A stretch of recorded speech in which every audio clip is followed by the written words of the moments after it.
السلام عليكم. كيف يجرى تصوير الثدي بالأشعة؟ في هذا الفيديو المبسط والموجه لطلاب الطب، ستتعرف على الوضعيات الأساسية لتصوير الثدي وكيف نميز بين العلامات التي تدل على آفة حميدة أو آفة خبيثة.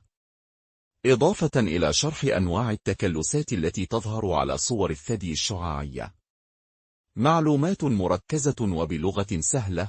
تحياتي. Hi everyone, welcome back to the channel. Today we are going to do something a little bit different. We are going to start our mini lesson with a quote. Imagine a world where you can detect cancer before it even speaks. That's the power of early detection. And today we are going to dive deep into one of the most important imaging techniques in that field, mammography. When performing a mammogram, we always start with two standard views. The first is called the CC view, craniocaudal. Here the breast is compressed from top to bottom. Think of it like looking down from the sky. This gives us a clear, straight look through the breast tissue. The second view is the Malo view, mediolateral oblique. This one's angled, giving us a side view of the breast and also includes a bit of the pectoral muscle. Between these two views, we cover almost all the critical zones. Now let's talk about what we might find on these images. Some findings are benign, meaning they are non-cancerous. These usually have smooth, well-defined borders, often round or oval shapes and sometimes coarse calcifications.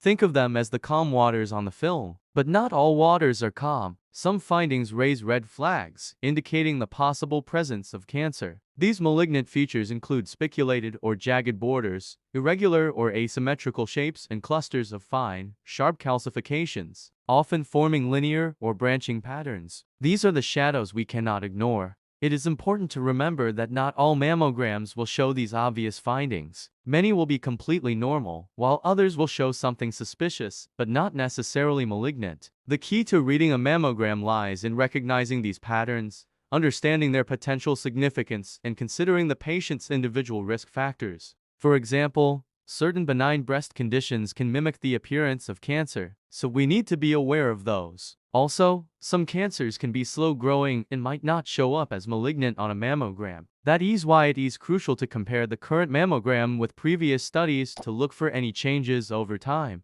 Remember, a mammogram is not just a test, it's a conversation between the radiologist and the patient. It is about understanding the language of the breast and using that knowledge to guide early detection and treatment. So my friends, this has been a glimpse into the world of mammography. If you found this interesting, I invite you to join us on our channel. Until next time, stay curious, stay informed, and stay healthy. Take care.